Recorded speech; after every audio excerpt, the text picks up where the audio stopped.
Krishna Krishna.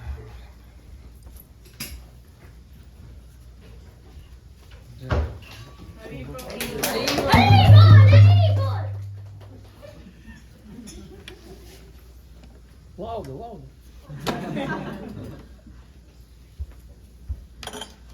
Should I sing? Should I chant more or? Huh? Is it okay? Yeah.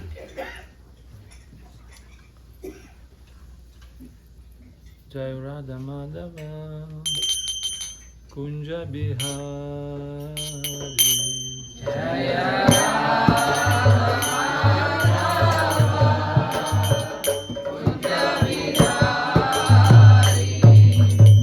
Gopi Janamala Girvaradhari Gopi Janamala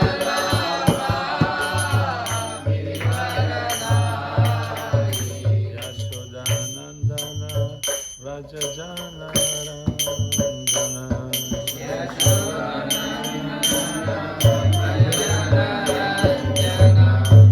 Yamuna Tira Vanachari Yamuna Tira Vanachari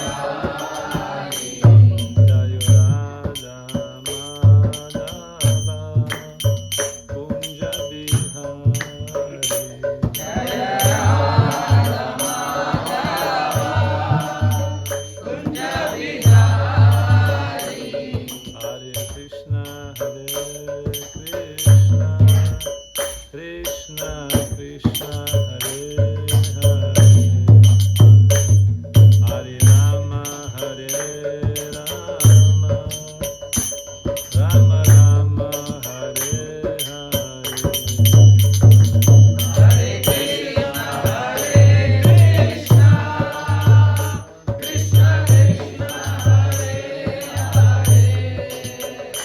Hare Rama Hare Rama Rama Rama Hare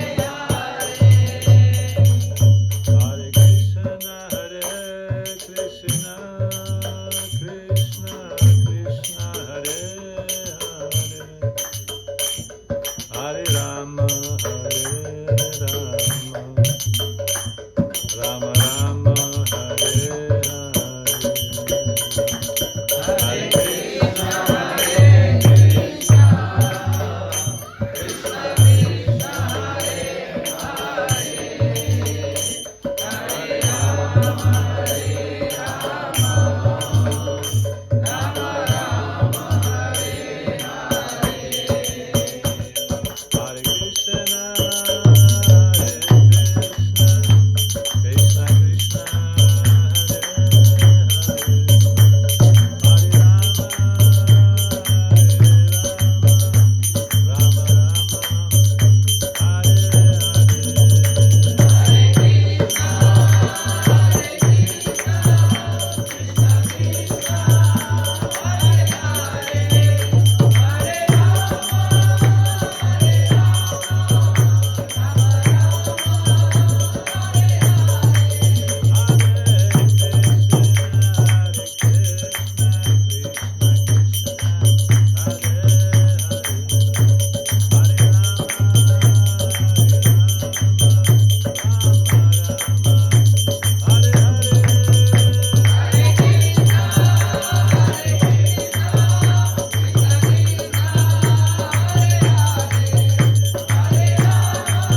Shri Jagannath Baladev Subhadra Mai ki jai. His Grace Gaurasundar Prabhu ki Jai. Ananda Koji Vaishnava Vrinda ki jai. All glories to the lotus feet of Shri Guru and Shri Gauranga. All glories to the assembled devotees. Hare Krishna, Krishna Krishna, Hare Hare, Hare Rama, Rama. Hare Krishna to everyone, dear devotees. Hare Krishna to all. It's my pleasure to be here in your wonderful association. Thank you for coming, all of you, and also thank you for inviting me. And it's a great honor for me to be in your assembly and speak something, and that's why I'm asking from you some blessings so that I can say something suitable. I see so many senior persons, senior devotees. I'm really a little bit awkward to speak at the front of the seniors. And I'm here for the first time. I don't know, almost anyone, I don't know. Few my friends are here, but most of the people I don't know. And you don't know me probably. So anyway, I was asked to speak something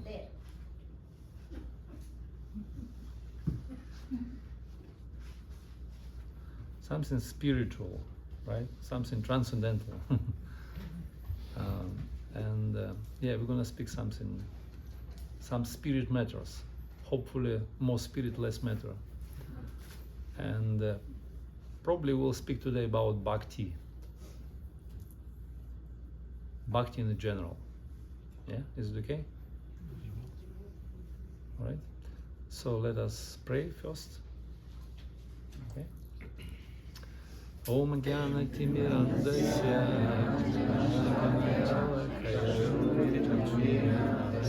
Shri Gurave Namaha Shri Chaitanya Manobishna Srakitam Yena Bhutale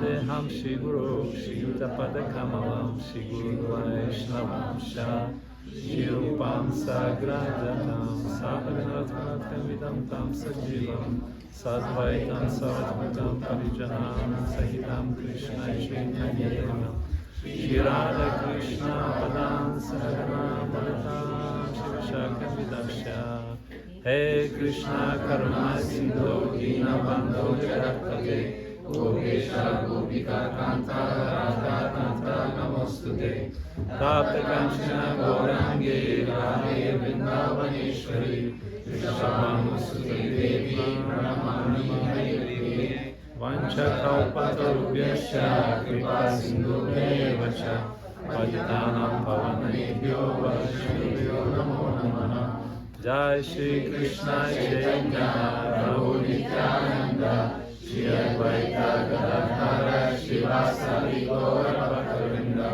Hare Krishna, Krishna Krishna, Hare Hare, Hare Rama, Rama Rama, Hare Hare. Namo Vishnu Padaya Krishna Krishna Padaya Vishnu Bhakti Vedanta Swami Nitinam Namaste Saraswati Devi Gauravani Kacharina Nirvishesha Srinivadi Tashyatya Desha Nama Sheshta Manshi Putramatra Sarupam Rupam Tasyagrajam Urupurim Madhurim Goshtavatim Radhakundam Girivara Horadhikam Tava Sampraptayasya Prita Kirpaya Shigurum Tamnatusmi Dantastinam Dantarine Shkipanapuna Shimadrupam Padambujam Dulisyam Jama Janmani Hare Krishna. So how's it everyone today? You good? You happy? In Krishna consciousness? So everyone can hear me nicely? Yes. Is it okay? So I just would like to thank Prabhu for this wonderful arrangement, this beautiful program, and such a wonderful environment. Very happy to be here in your wonderful house. Thank you for providing us and allow us to increase our Krishna consciousness to be here in your wonderful atmosphere. Thank you so much. Haribol. So, we're speaking about Bhakti today, right? See, so all of us, we're interested in Bhakti. And Bhakti is a very vast, broad subject matter, like oceanic, it's like an ocean, like Rupa Goswami explained it. Especially he designed this book, which is called Bhakti, Rasamrita, Sindhu. It's like a great ocean of nectarian ocean of sweet devotional mellows, full of nectar. And this ocean, which has all components of different, like a normal ocean, everything is there, like waves, big waves, depth of the ocean, some shores, and also different bays. Like Rupa Goswami explained, this ocean has 4 divisions: eastern, western side, Purva Paksha, Paschima, Uttar, and Dakshina. There are 4 different sides. And waves in that ocean, waves of nectar in comparison with the normal ocean. They're nectar. And he said, this ocean is very close to us. It's not far, actually. We can reach it.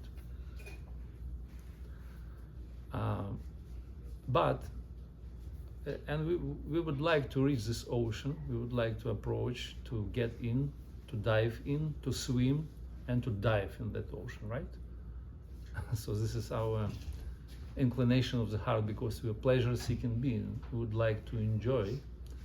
We're looking for ananda, bliss, and this is ocean only can satisfy our inclination of the heart, nothing else. But to get to that ocean, in order to get there, we have to get out from other ocean, which is also in our heart. And this ocean is called ocean of lust, kama, right? So it's also ocean, it's a huge, and there are also waves. They're going some waves of lust, kama, anger, greed, matsarya, moha, kama, krodha, mada, all these kind of things. Dhyayata vishayan pumsak sangastiju pajayate sangat sanjayate kamat kamat krodho bijayate.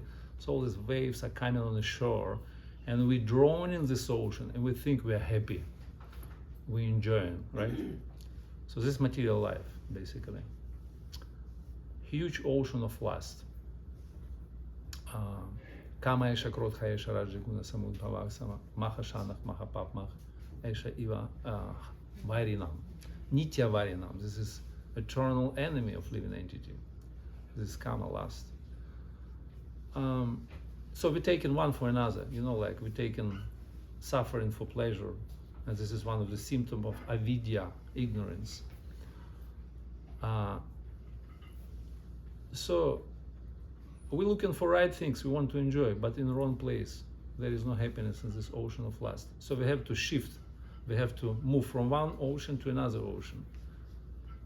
How to get there? How to find the way? How to find the route to another ocean? So Rupa Goswami kindly gave to us direction. He very nicely explained. He gave to us navigation map back home, back to Godhead, to that ocean. Just only in the 9 steps. You have to make 9 steps from one ocean to another one. Ado shatho tato sadhusanga bhajana kriya tato anartha nivriti syat nishtha tato ruchi asakti bhava prema pyudashhati. So 9 steps, just 9 steps. From one ocean to another ocean. It's very close, you see. From Shraddha to Prema, 9 steps. So Rupa Goswami made it clear for us, this navigation map, how to get there. So we separate from Krishna only by 9 steps. It's nothing, right? It's not far. And he explained how to approach to another ocean. So better to approach from the from eastern side. It's called Purva Paksha. Purva Paksha. So we have to make our way from one ocean to another. But first of all, we have to develop our faith that another ocean exists. Yes, it does. It exists. So first of all, we have to develop this faith. It's called Shraddha, right? Shraddha, faith, something transcendental, which is beyond of this world. Because we believe in many different things, like all people of this world. They believe in the modes of nature. Krishna explained it in Bhagavad Gita in 17th chapter. He explained this. It's called Traya Shraddha Vibhaga Yoga, the three types of belief, of faith, in modes of nature. Sattva, Rajas, Tamoiti, Guna, Prakriti, Sambhava. This is material nature. And some of the people, they believe in something divine, in demigods, in heavenly planets. Some of the people believe in rich and famous, or powerful and influential people of this world. Some of the people believe in ghosts and spirits or conspiracy theory. You know, some people, they believe in that. So this is different modes of nature. But it doesn't help. You're still drawing in this ocean. So you need something transcendental, beyond of all these beliefs. And this is called Paramarthika Shraddha, transcendental. So we made of faith. Krishna said, Shadhoya Maya Purusha. So human made of faith. So we believe in something. We cannot live without that. Some hope, some aspiration. So this is transcendental faith. And as soon as we received it, so now we develop it and we can move out from this unlimited ocean of lust to another ocean of nectar. So this is seed of Bhakti, which is called Paya Bhakti Lata, Bhakti Lata, Paya Bhakti Lata Bija. It's been planted in our heart when we met devotee. Some of the devotee told us, so there is some ocean, some beautiful land full of nectar. So you can go there, you can find it. I'll show you direction. So we've got it, so we received it. So now we're blessed, we're faithful, we become,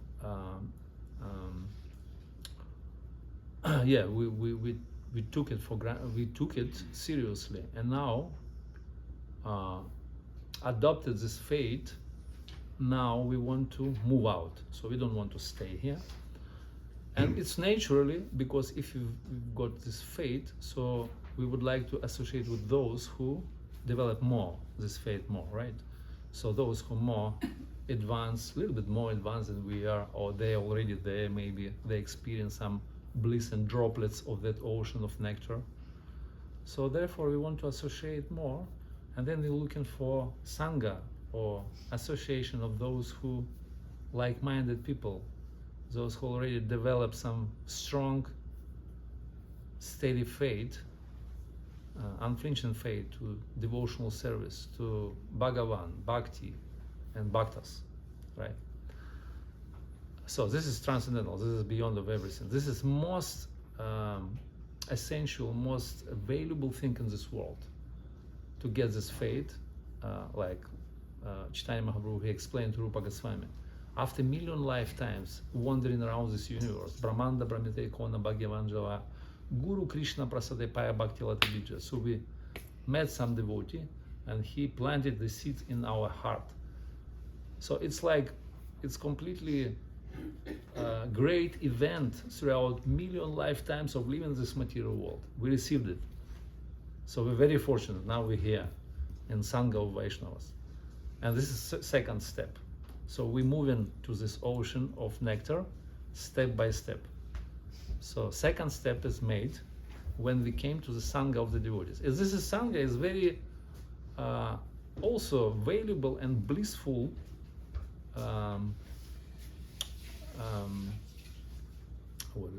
event, or I don't know, story of our life in this world. If we come to the society of the devotees, it's considered to be very precious. It's very precious. It's more valuable than elevation to the higher planetary systems, or get liberation to the impersonal Brahman, or get any types of happiness in this world, just by association with Vaishnavas. Even short period of time, like it's called lava matra, 1/11th of a second, it's enough to get something higher than we are. And it is saying in Bhagavatam, Tulyama lavenapi na svarga na punarbhava bhagavad bhakta sangasya mrityum kim utashitah. Those who mortals, those who live in this world. So best thing, best, most valuable things to get this sangha. So now here we are, we're in the society of the devotees. This is very beautiful. This is most precious thing. Because here, Krishna Prema is born. Krishna Prema Janma Mula Haya Sadhu Sangha, Krishna Prema Janma Tenha Punar Mukhya Anga. So Krishna Prema is born. Root cause of Krishna Prema is society of devotees. So just right now here, Krishna Prema can sprout out. You can get it from here, nothing else. Nowhere else you can find it. This is market of holy name and market of Prema, which is freely distributed by Lord Nityananda. Okay, here we are. So now we can, by association with devotees, we develop more and more faith in the process, and we would like to move forward and practice spiritual life. It's called sadhana, right? So we want to embark on a process of sadhana and carry on moving to the ocean of nectar, which is right there, 9 steps away, not far. So this is called bhajana kriya. Bhajana kriya. So we would like to perform bhajan. Bhajan means sadhana, to develop our eternal relationship with the Supreme Lord. So every one of you, all jivas in this world, doesn't matter who they are, in any species of life, 8,400,000 species of life, movable and movable birds, beasts, or demigods, or humans, all of them, they have a relationship eternally. Mama evam sho jiva loke jiva bhuta sanatanam. So we're eternally part and parcels of Krishna. So now time has come to develop relationship, to reawaken this dormant love of Godhead, which is in our heart. So we begin our bhajan, right? And to start this process, to initiate this process, we have to take initiation, diksha. So without that, it's not a bhajan, believe me. So you have to find the person who is via media between God and you. So who is representative of God, Sakshat Hari, right? So this is Guru Tattva. So we have to find a person who can represent you to Krishna, and Krishna will accept you. Otherwise, it doesn't work like that. So if we don't have contact, we don't have connection with Krishna. So we have to find a person who is an intermediate, and this is Guru. So that's business of Guru, to introduce us to Krishna, to connect us to. So, and a real bhajan starts from the diksha. That's what Rupa Goswami explained in his book. He said, Guru Padashaya, first step on the ladder of bhakti. So in order to enter into the temple of bhakti, you have to climb up on the stairs. The 5 first steps to the temple of bhakti, connected to Guru Tattva. Guru Padashraya, Shri Krishna Dikshadi Shikshadi, right? Taking Diksha, taking Shiksha. Vishrambena Guru Seva, you serve Guru in intimacy. And you, Sadharma Prichka, you inquiring into Bhagavad Dharma principles, right? So 5 steps on a ladder to the temple of bhakti. You can practice bhakti outside of the temple, but it's not gonna happen. Where is the Bhakti Devi? Bhakti Devi inside the temple. You have to enter in. That's why I have to climb up and I have to enter. Then you're in only by taking Diksha. Divya Gyanam Tato Dadyam Kuryat Papamshe Sankshaya. So Divya Gyanam, this is Diksha process. It's nullifying our sins in our heart and also acquiring transcendental knowledge, right? So this exchange is going on. So this is 3rd step towards nectar, ocean of nectar, Bhakti rasamrita sindhu. So you can find yourself on this map back to Godhead. Where are you now? You know, when you go into the shopping mall, big shopping mall, you get lost. Then you come to the map, which is in the middle somewhere, and there is some arrow. You are here. You know where is your location. So now you can understand where you now on this path back to Godhead, and then you can make certain arrangement to move forward, to make a new next step. Right? So bhajana kriya. Bhajan. So you perform in bhajan sadhana, krita sadhya bhavet sadhya, bhavacha sadhana bida, nityo siddhasya bhavasya prakatyam hridi satyatma. So you're doing bhajan means you engage in your material senses in the process of worship to Krishna. We don't have spiritual senses, we have only material. Gyanendriya, karmendriya, mind, so we have to engage what we have. Otherwise, what we're gonna do? So we engage our senses and we worship Krishna in different ways. Shravanam, Kirtanam, Vishnu Smaranam, Padasevanam, Vandanam, Dasyam, Sakyam, Atmanivedanam. We're doing all these angas of bhakti. Now we're doing Shravanam, Kirtanam as well. And hopefully we'll get some Smaranam afterwards. Maybe not so long, but anyway, so we're practicing. This is called sadhana, right? So, and the verdict of Vedic scriptures is Smartavyok Sadadam Vishnu Vismartavyok Najadushit. Always remember, never forget. This is perfection of life. Okay, so we moving forward, we're doing bhajan, we going deeper, we develop our bhakti, we growing this bhakti lata bija, we're watering the seed of bhakti, we're watering it by Shravanam Kirtanam. Shravanadi Jal, we're hearing the instructions, we applying them in our life, so we're moving forward. Bhakti lata is growing, so we have to make some arrangement, some cultivation of this bhakti lata, to cut off all weeds which are also growing, to make some fence around it, to protect it, to water it, to do many things. You know, like you gardener, you go in your what is called outside field and you cultivate it, kshetra. So you cultivate it, and you have to do so many things, and that's called anartha nivriti process. Anartha nivriti means annihilation or nullifying, get rid of all unwanted things in your heart. So many things over million lifetimes. Material desires, attachments, anarthas, aparathas, all these kind of things. So we accumulated a lot of dust in our heart. So now is the time of Chetodarpana Marjanam, sweep away all these things. And this is hard work. So you have to work hard. Like Prabhupada said, first work, then samadhi. So you cannot skip it. So you have to do this work. So this is work for everyone. We do it. And this is hard. Sometimes it's called dark side of the soul, because it's become too dark. You know, when you go deep, it's too dark. So much darkness, nations accumulated.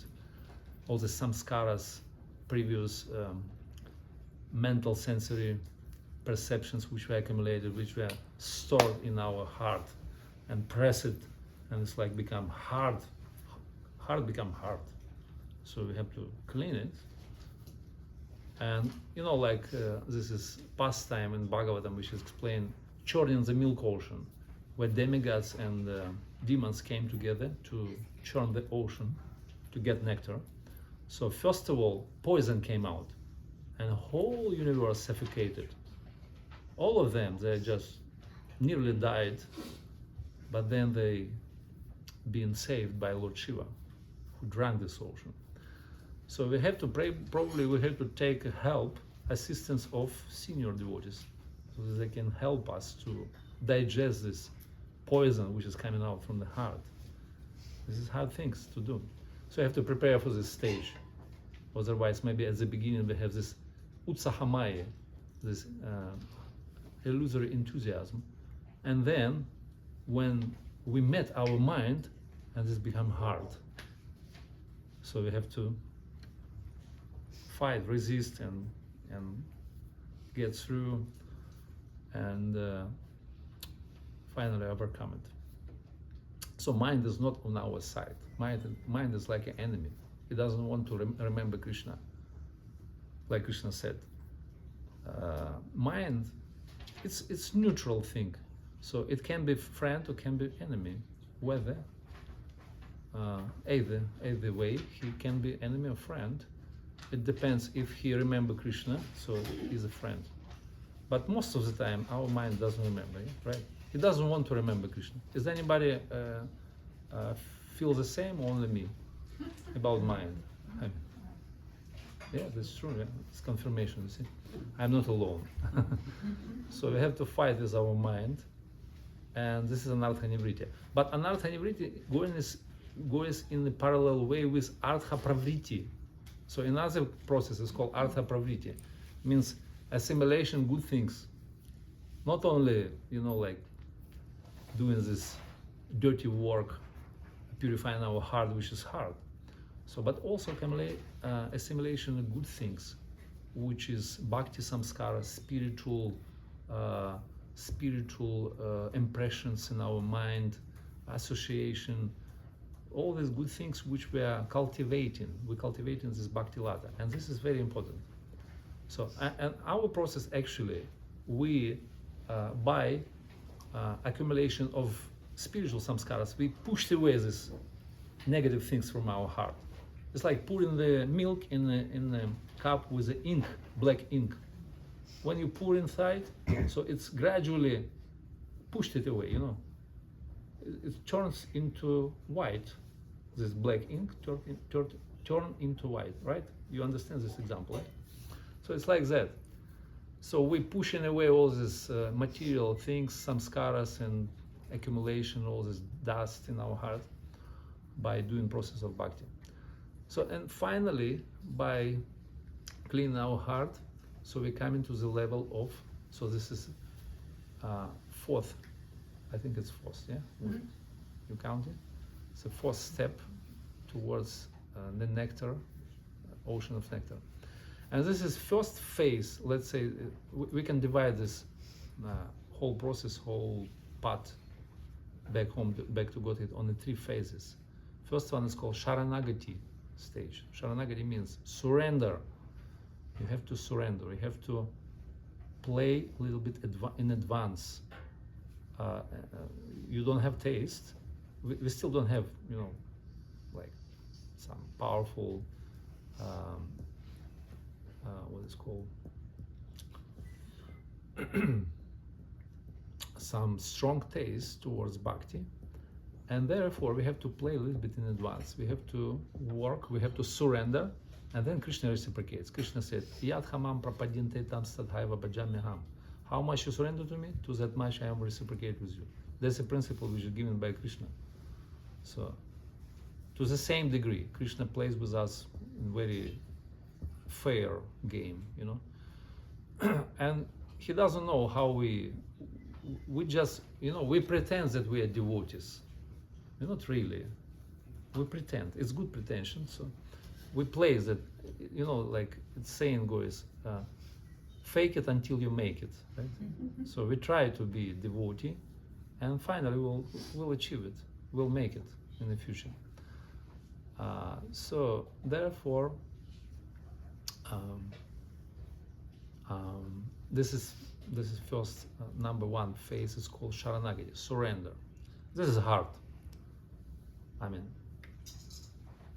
But of course, bhakti is always beautiful because bhakti is Shubhada and Kleshagni. Rupa Goswami explained that two symptoms at the beginning, two distinctive characteristic of bhakti at the first step, at sadhana. So you experience all auspiciousness in your life. Everything's coming very good. But also, Kleshagni means you clear away all clashes. Clashes means suffering, miseries, all these different unwanted things. They're going away. They burn out by the process of bhakti. Bhakti is very strong. You can burn away everything by one holy name if you do it purely, without offense. Especially offenses are very, very unwanted, very detrimental. So offenses are very strong. It's called Hatimata, mad elephant. So we have to protect our small Bhakti Lata, which we cultivate in our garden. And this huge mad elephant, if he attack and he enters in, so he smash everything. So we have to protect. Anyway, this is a different subject matter. It's a big one. So anyway, we're moving forward. And if we successfully cross over this very poisonous stage, clearing stage, then we arrive to Nishta.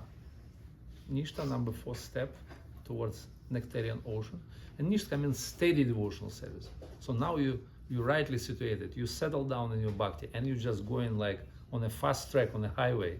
So you're going very fast towards Krishna. Because all majority of anartha has been burned out. So you're free. You feel bhakti is very good. It's strong and powerful. You're feeling little taste there. And you're doing uninterrupted devotional service. Nishta means uninterrupted. You never stop. You just change different activities. Alternate one process to another one. You're hearing, you're chanting, you're remembering, you're doing preaching, you're cooking, you're doing puja, all the things. Non-stop bhakti. This is Nishta. You see, you're doing for Krishna. You become selfless. This is a very nice stage. It's somewhere around Sattva Gun. Before it was in the modes of nature, bhakti in the modes. It's called Sagunatmika Bhakti. Now we arrive to Sattva Gun. Sattva Gun is a very good platform for elevation to the transcendental level. Sattvatam Yad Brahma Darshanam, it is saying in Bhagavatam. So Sattva means springboard to the transcendental level. You just jump up and you just reach transcendence. So this is Sattva Gun. So that's why we cultivate in Sattva Gun. Srila Rupa Goswami said this is Brahmanical culture, so we have to arrange our life in a way that everything is in a sattvic way, in a sattvic atmosphere, environment. Our food, our schedule, our timing, everything in the sattva, in the mode of goodness. So this is Nishta. Nishta is very good. So if you reach Nishta, that means we very close. It's halfway, halfway. When you chant, round of japa, you just halfway to finish your round. And this is like very inspiring, you're going to reach end. So you're very close. And then Rupa Goswami explained how to approach this ocean. He said from the eastern side, it's called Purva Paksha. And you're approaching, and Rupa Goswami explained, there are 4 waves of that ocean. They come into the shore. And first wave is called Samanya Bhakti. Samanya means general Bhakti. So you come in, you already feeling these drops of nectar are coming to you, and you experience little bliss, like apas, or it's called semblance. So you already experience it. And this gives you unlimited, tremendous inspiration to get in. And Samanya Bhakti first. Then second one is called General Bhakti, is explained all these characteristics, Svarupa Bhakti, nature, how to perform it, all these methods of Bhakti. Rupa Goswami very nicely explained. He's an expert. He presented for us the science of Bhakti, which no one else has never done it before. Second wave is called Sadhana Bhakti. Sadhana means, I'm already explained it, this is Bhanjana Kriya, then Anartha Nivriti, and Sadhana Bhakti divides on 2 parts. Does anybody remember what the 2 parts of Sadhana Bhakti? Huh? Yeah, exactly, probably knows. So Vaidhi and Raganuga Bhakti. Vaidhi means regulated devotional service according to the rules and regulations of Shastra. So you're following Shastra. We don't concoct anything because it's a very scientific process. It's systematic. We're following Shastra, strict, and this is our inspiration. Something beyond of Shastra, so we scare it because reactions and all these things we don't want. So Shastra means Vaidhi Bhakti. Then Rupa Goswami explained further, next step. So next sadhana, next part of sadhana bhakti is Raganuga, it's spontaneous devotional service. And we have to reach next level. And next step, which is number 5, is Ruchi. Ruchi, Rupa Goswami explained, Ruchi means 6, number 6 already. So You're on the 6th step. It's quite far. So number 6 is ruchi, and ruchi means taste. And it's not like, like kind of flickering taste, it's coming and going. No, it's a very deep and strong taste. It's much more higher than any other taste which you experience in this world. Like friendship, society, love, all the different relationships it's called prakrita rasa. That's what we tasting in this world. And that one is higher because there is a principle. That taste is higher. So that's why you easily give it up, lower taste. And you situate it on the process of bhakti, experience taste. Because you're doing nishta, steady devotional service, you intensify your process and you go deeper, and then taste is coming. And then you experience taste. And taste is very strong. So now you're saved. You almost there. Taste, it means droplets of nectar was already, coming to your, reaching you, and you experience this nectar. So you're saved. You're on the safe side, and you can practice raganuga, spontaneous devotional service from that point. Taste means certain taste towards Krishna's relationship in certain type of rasa. Like the 5 main rasas: Shanta, Dasya, Sakya, Vatsalya, Madhurya, right? Neutral, servitude, friendship, parenthood, and conjugal relationship. These are 5 main rasas. That means you develop this taste. Ruchi means you have this inclination in your heart to certain types of relationship with Krishna. So now you can go deeper. You can develop full connection with Krishna and also discover your own identity and how you connect to Krishna, right? You have to understand Krishna, yourself, and relationship between. So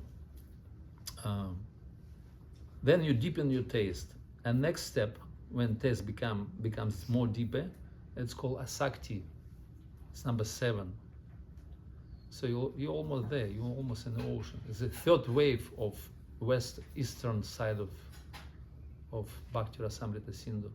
And this asakti, when you experience taste to something, you become attached naturally, right?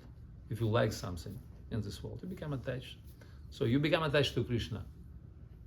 So before we attach to Maya, we attach to our children, families, our environment, our our self. But then we become attached to Krishna in the same intensity, like we attach to all these Maya things. So we become attached to Krishna. And this is unprecedented. So this is almost perfection. So you can go very fast to Krishna at that point. Now you can understand, you can discover your identity, spiritual identity. So who you are in the spiritual world, what is your eternal svarup, spiritual form. So this another topic is very huge. So anyway, so we come into the next, which is bhava. Bhava means you in the ocean, because Shuddha Sattva Visheshatma Prema Suryamsha Samyabhag Ruchibhir Chita Masrinyam Sata Utama Bhava Uchate.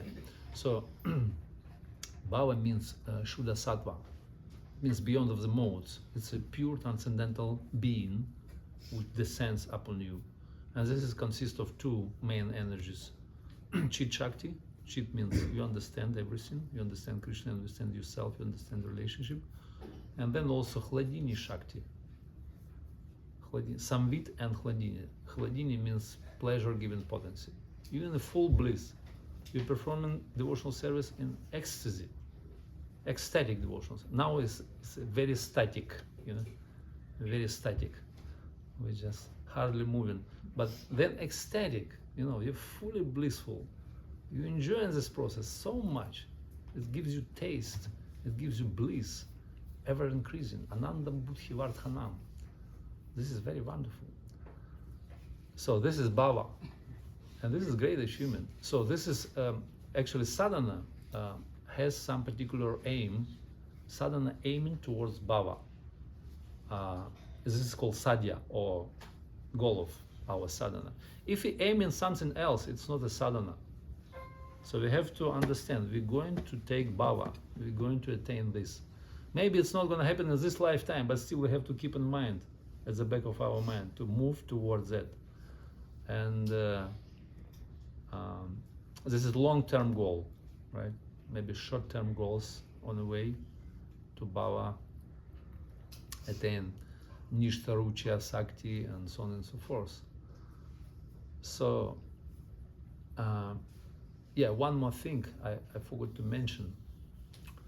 So there is some point of life, like I explained, it's called anartha nivriti. When we left that ocean, which is called ocean of lust, prakrita rasa, kama, and we not yet reached another one, and we're like in a desert.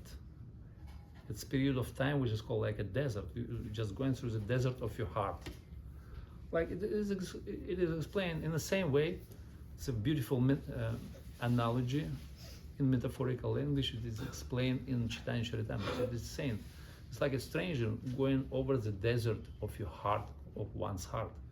So it's our heart. It's like a desert because one ocean is given up, but another one is not, did not reach yet. So we're in the middle of desert, in the middle of nowhere. We cannot experience any taste. We're completely, a little bit lost, but still we carry on. So we have to stick to the devotees, to senior devotees, to cross over this dangerous period. So this is desert. So, and maybe some of you in like this situation of your life. So we refuse material happiness, but we did not attain yet spiritual. But we still have inspiration, we have enthusiasm, we have devotees, those who are already there, and we have a conviction that we're going in the right direction. Right? So therefore we continue. We have a faith, this is transcendental faith, which is beyond. And nishtha means you fixed, finish. Your faith is very strong. It's like a rock. Nothing happened. So whatever happened in this world, your faith is still steady. So anyway, you arrive to this level of bhava, which is you in the ocean of bhakti, and you just experience bliss and happiness and shuddha sattva and hladini shakti, everything there. And you, from that point, you develop your rasa fully, because there are a few ingredients more. Sthaya bhava, then anubhava, vibhava, sanchari bhava, vyapichari bhava, all these bhavas come together, you mix it, and it turns into rasa. It's a very technical explanation, which is Rupa Goswami given. So he's an expert, he's a rasa acharya, he understands how to mix these ingredients. Like you're cooking sweet rice. There are also 5 ingredients, right? You need some water, some sugar, some milk, some spices, something. So you mix it together and in the right proportion. If you just a little bit mistake, confused, a little bit messed up with that, so there is product will be spoiled. So in the same way, you have to mix these ingredients carefully. So there is a level of bhava, and then you completely you arrived on the level of divine transcendental love, which is fully blossom prema, completely manifested in your heart, and you drawn in this ocean of nectar, Bhakti rasamrita sindhu, nectarian ocean of sweet devotional mellows, which Rupa Goswami explained us, and this is right there in our heart. So we have to move from one ocean to another, and we're already on the way. So we have to carry on our journey back home, back to Godhead, stick to the teaching of Rupa Goswami, given by Lord Chaitanya himself. So Rupa Goswami understood his mood. So he presented to us this wonderful teaching of Bhakti. So we know everything, every step of our life, every landmark, everything is marked. So we have to just follow. It's very scientific. So carry on, doesn't matter what happened, we just carry on, and very determined, like Rupa Goswami said, Utsahan nishat daryat tat karma pravartanat. So we have to be enthusiastic, very determined, and also tolerant, and invest our faith in this process. So sooner or later we will be there. By the grace of Guru and Gauranga, by the society of the devotees, we will arrive there, and we will attain that nectar which we are looking for from time immemorial, which we are always anxious. So we will get this. So this is gift given to us by our acharyas, our previous spiritual masters, especially Rupa Goswami. So all of us, we are followers of Rupa Goswami. So Prabhupada explained this in the nectar of instructions in the introduction. He said, our society is established on the guidance and supervision of Srila Rupa Goswami. So that's why we called Rupanugas. We follow into the footsteps of Rupa Goswami. So let us carry on our wonderful, glorious devotional service, and let us do it for the pleasure of Guru and Gauranga, and please Rupa Goswami, who wrote these wonderful books and gave to us this wonderful, precious gift of Bhakti. Gaur Premanande Hari Hari Bol, Hare Krishna, Krishna Krishna, Hare Hare, Hare Rama, Rama Rama, Hare Hare. Gaur Premanande. Is it okay? Any comments, questions, any complaints, whatever you like to? I have a question. How we can find out where we are on this map? Because like when you're reading the symptoms, you kind of find everything in yourself, to be honest. It's like reading the medical encyclopedia. You can find each sickness and symptoms. That's the same. Like Prabhupada said, yeah. You continue chanting, it will go away. All the symptoms. I think probably if you don't know, we can ask from the seniors. This is the best way how to do it. But basically, all of us, we around Bhajana Kriya and Artha-nivritti, somewhere there. Those who are a little bit more advanced, they're on the level of Nishtha, and they're very advanced. You can see them immediately because they're very strongly situated on that platform. And those who Ruchi Asakti, they hide their level. They never show. They very advanced. Ruchi is very advanced. They liberated souls. They're beyond of these modes. They never show themselves that they advance. Probably they even kind of hide their level. Like Kanishka Adhikari, he always presents himself like very advanced.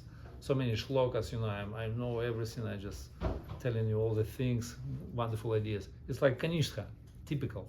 So then, advanced devotee, he always hides his level. He's speaking simple things. We are not these bodies. Let us chant Hare Krishna, and be happy like that. Yeah. So we are somewhere there. Bhajana Kriya and Artha-nivritti. Do we need to know where we are, or we should? Yeah, there are some sub-stages, sub-steps. It's explained by Vishwanath Chakravarti in his book, which is called Madhurya Kadambini. Very nicely explained. You can find yourself immediately. So yeah, there are different steps and different anarthas which we are already passed, or maybe we're still fighting with. So the very nice presentation you can find. So it's already been done for us, everything. So we don't need to speculate anything. So it's like very clear, very clear. Yeah. So you have to know this. If I understand correctly, on each step we need just to continue with our sadhana, right? With our seva. What is it? On each level, doesn't matter which level we are, so it's pretty much not even important where we are. We just need to continue with our.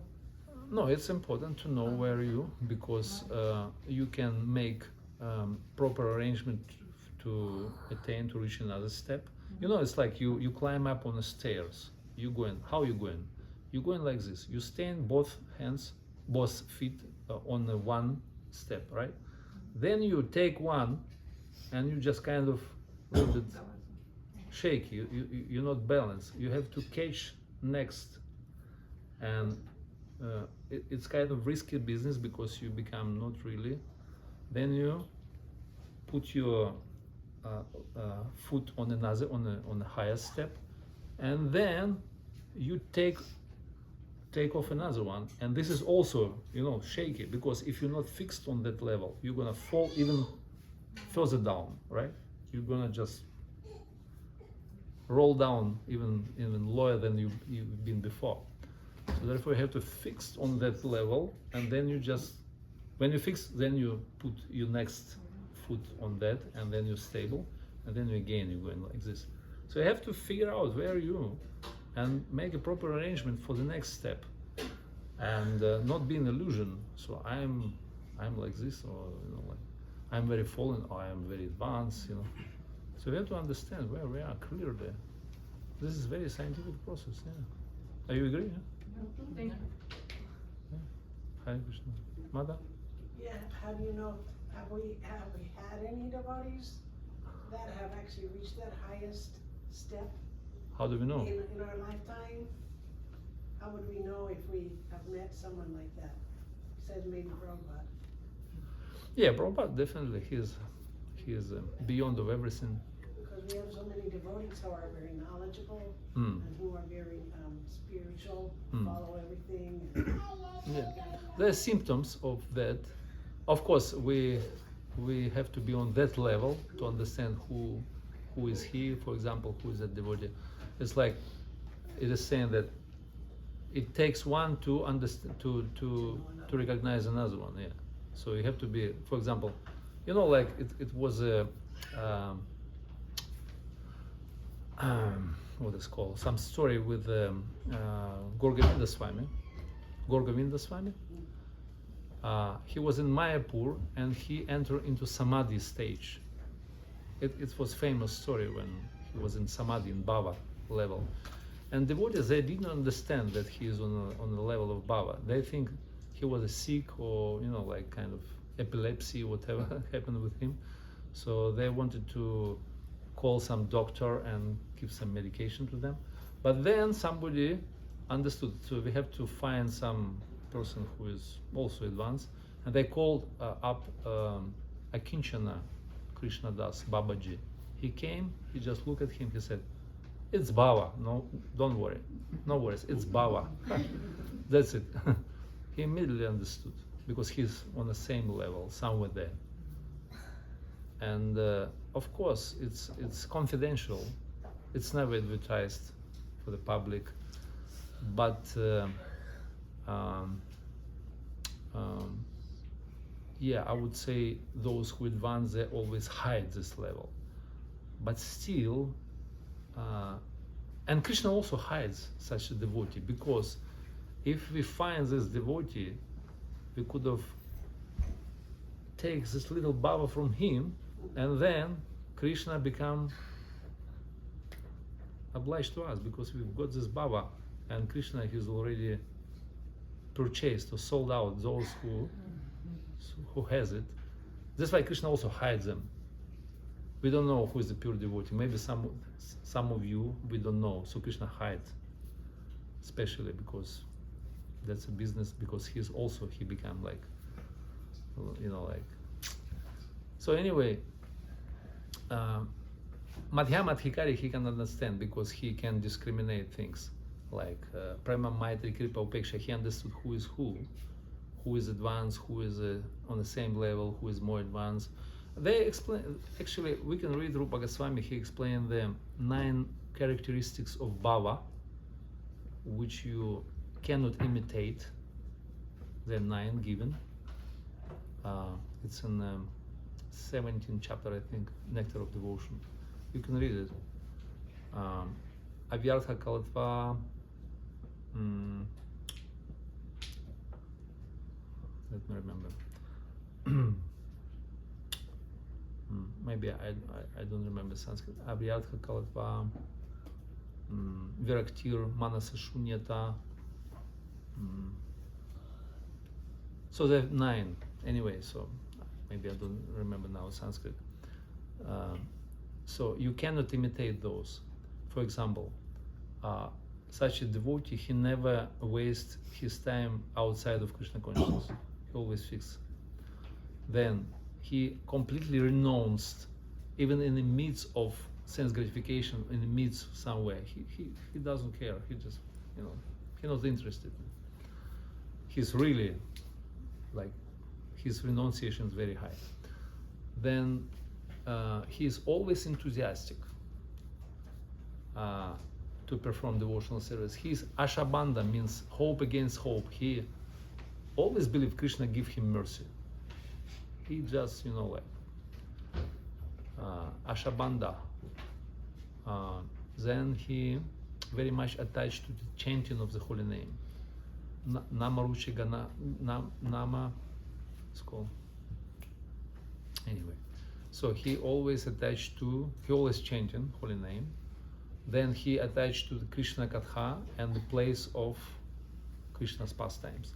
So all these 9 are there, and you cannot imitate, you cannot fake it. So if you do it, means you attach to the devotional service, to the angas of bhakti, to Krishna Katha, to Krishna Kirtan, Vaishnava Seva, then you naturally, you advance. Maybe you not exhibit all the symptoms of ecstatic, but you can imitate those. But you cannot imitate this one, all these 9. So the Rupa Goswami explained them. So if somebody exhibit those, you can understand this is advanced devotee. I don't know his level, but still he is very advanced. Maybe beyond Nishta and further up. We don't know. Anyway, something like that. Is it okay? Mm-hmm. Thank you. Hare Krishna. Yes, Prabhu. Hare Krishna. While you were describing the 9 processes, in between you mentioned some 5 steps to the temple. Oh yeah, it's a 5. Yeah, I say already them? mentioned them. It's a 5 steps to the temple of Bhakti connected to Guru Tattva. Guru Padashraya first. Shri Krishna Dikshadi, Shikshadi. 2 more. Then Vishrambhana Guru Seva, serving Guru in intimacy, and then Sadharma Prichha. Then another one is called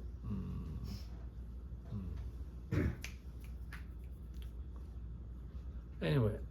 So this 5 to connect it to Guru Tattva, 5 steps. This Rupa Goswami started his explanation of 64 items of devotional service. And he starts from Guru Tattva. That means you cannot perform bhakti without Guru, without, climb up on the stairs. You cannot enter into the temple of bhakti and start your devotional service. Therefore, I said that bhajana kriya means Guru is there and Guru guides you in this process of bhajan. Although you can do bhajan without Guru, but it's not really bhajan, because Krishna doesn't accept you. I heard a second question follow-up. Everybody talks about in various classes about this taste, right? Taste, yeah. I'm asking for myself that I want to feel motivated. So could you say something about what does it feel like to people who have taste? Because maybe it's confidential, but like, what does it feel like? Anything? Because it's hard to chase a goal. I know there is Krishna Prema and there are higher goals, but I'm just curious to know, like when somebody has genuine taste, like how does it cause a transformation in their habits? Like how does it practically manifest? Like somebody has taste, anything? Honestly speaking, I don't have this taste, but there is answer, very, very good answer. I can explain you. This cake is very tasty. It's very beautiful. It's very mellow and sweet and this. But unless you take it and taste yourself, how can I explain you? So I can explain you in many different things, but maybe it doesn't, it doesn't click on you. So you have to, first of all, you have to take yourself and then you understand. Oh, this like that. So this is your personal experience and individual experience, because all of us, we are different, we're individuals. It's up to individual. I might not have access to the cake, right, for a long time. So I always feel like, how would I ever, I understand the taste lies in tasting the pudding or the cake, but that access to the cake might be for a long time, right? So maybe but still some drops, some drops of nectar still coming, still dropping. Right. Little, yeah. You just get a little, some Little cake abhas, crumbs. Yeah, okay. some semblance of that. If you come to the aura of devotee who is advanced, and you immediately, you just, you just get some little taste from, your bhakti become very easy to perform, and you feel some taste. You naturally engage in. That makes sense. Okay. Yeah, if you stick to this senior devotees, you just immediately experience this bhakti is very easygoing. Because this reflection coming from him, and you you know, by the mercy you get in this, and you experience all the things. Thank you so much. Yeah, Hare Krishna. Hare Krishna, Hare Krishna, Krishna Krishna, Hare Hare, Hare Rama, Hare Rama. Gaur Premanande, Hare Krishna. What's the next program? I don't know. What's the next step of our program? So normally we have standard program. Prasad is coming soon. Should we chant or should we? Huh? Couple more minutes, 3 minutes. Oh, okay. So we're offering to Krishna. While we're offering, would you like to ask anything else about this topic, or maybe some other things which you're interested in? Can you explain the qualities of rasamrita Bhakti and how we can identify that in others around us that might be serving in that way, or hopefully one day we can identify that in ourselves? Yeah, this is our goal. Definitely, we have to know. And Rupa Goswami gave a definition of spontaneous devotional service, which is Raganuga Bhakti. Raganuga Bhakti means you follow by the taste, by raga. So you're not motivated by the instructions of the scriptures, Shastra. You kind of surpass it. So you just follow your taste, your raga. Raga means attachment. If you got it, so you just follow that, and you like to chant for a long time, or you like to worship deities, you know, you like to read Shastra, you like to live in Vrindavan, and it's like, you know, naturally coming in your heart, and you just follow it without any obstacles, and it flows like this with the taste and attachment, and it's called raga. So we have to discover this raga, and then we become completely blissful. So we just, you know, enjoying devotional service, and you surpass even level of Shastra. You're not just chanting 16 rounds and just put your beat back on the hook and you just go to do something else. So you non-stop you're doing. By the way, I met such a devotee. I can tell you. I got a personal experience. So I don't want to mention any names, but I know some devotee who chanting. He chanting like that. He chanting 3 hours, 4 times a day. 3 hours. He not counted his beats. He's just chanting for 3 hours. 4 slots for 3 hours. And he said, I cannot wait till the next slot, you know. Sometimes he has to do, because he has a family, has to do some things. And he lives in Radhakund. He has to do some things. But he cannot wait. He's so anxious to take his beats and carry on to chant. And he has these 4 slots, and he chanting for, it's like 12 hours he chanting during the day. And he said, I'm so tired about this material life. I just want to go back home, back to Godhead. You ready to go now? So he's like that. It's amazing. And this is his ISKCON devotee. Yes, this is natural. This is real taste. Yeah.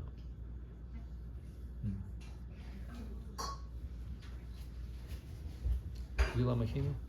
What's this?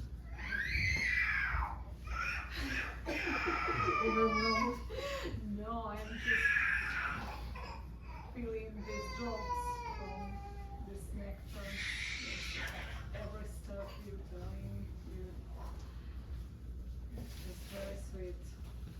So you promise us, if you get this nectar, please share with us. Sure. As you sharing with us, we all have to share.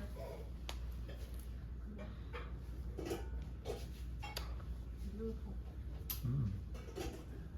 One day, if you see the goal, you know where to go, and it is very important to know where the goal is. So. Exactly. So we have navigation map. At least we know direction. Yeah. Maybe it's a long way, 9 steps towards the ocean of nectar, but still we know direction, so we know how to get there. So now we have to do our job. We have to move step by step, carefully. Can we say that this taste depends on us, or Krishna gives us this taste? we develop in these things? How can we? It is saying, Nityo siddhasya bhavasya prakadim hriti satyatma. This is bhava comes from advanced devotees. This bhava eternally exists.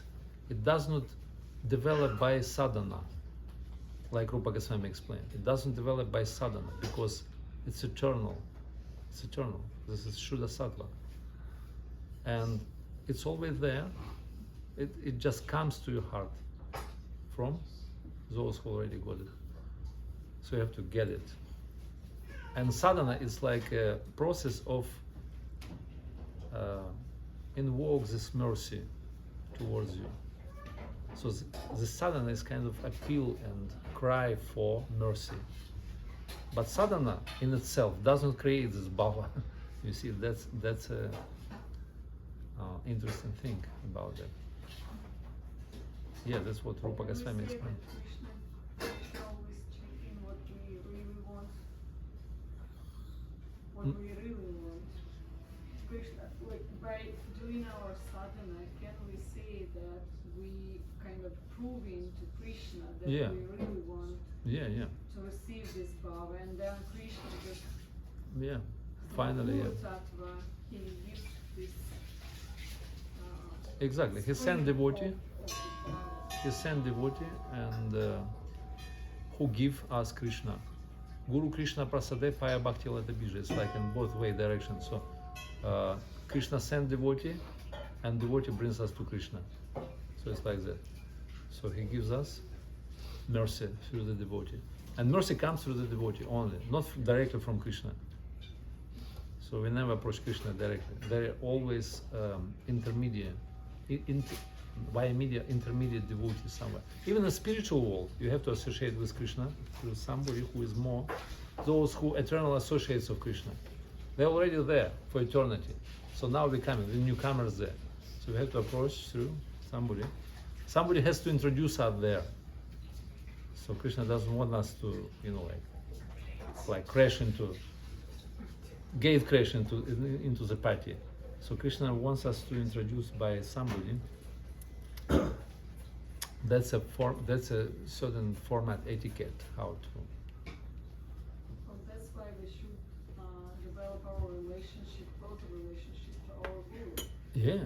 So Guru will bring us. Guru Vaishnavas, Hari Guru Vaishnavas, yeah. Sadhu Sangha, it's the most precious thing.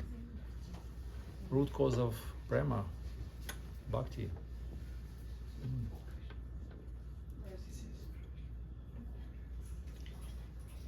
I was just curious, in your bio it says you have been like called Bhakti Vedanta. Is it like just like Bhakti Shastri, these are different levels? Yeah. Okay. Yeah. Bhakti Vibhava, Bhakti Vedanta. So it's a formal thing. Okay. So Bhakti Vedanta, actually, if you explain what is Bhakti Vedanta, so definition means Bhakti means devotional service, love and devotional service. Veda Anta, when you understand Vedas, conclusion of the Vedas through the Bhakti Shastra, through the presentation of Bhakti. Like you can interpret Vedas in different ways, right? Yes. So, and there is Bhakti approach. And if you understand the conclusion of the Vedic literature through the Bhakti prism or aspect, then you Bhakti Vedanta. It's Prabhupada, he's on that level. But he said, I want my disciples to be Bhakti Vedantas as well. It's our family business, he said. It's not my title only. It's a family business. So everyone has to become Bhakti Vedanta. I mean, study all his books. If you study all Prabhupada's books, you become Bhakti Vedantas. Why not? At least formally, we can attain this title, right? And then they have to realize it. It's a wonderful definition. Thank you. Hare Krishna, Krishna Krishna, Hare Hare, Hare Rama. Gaur Premanandi, Hare Hare Bol. So, okay, prasadam is there. Yeah, okay. So we can start chanting our favorite song. Mahaprasade Govinde. Namo Brahmane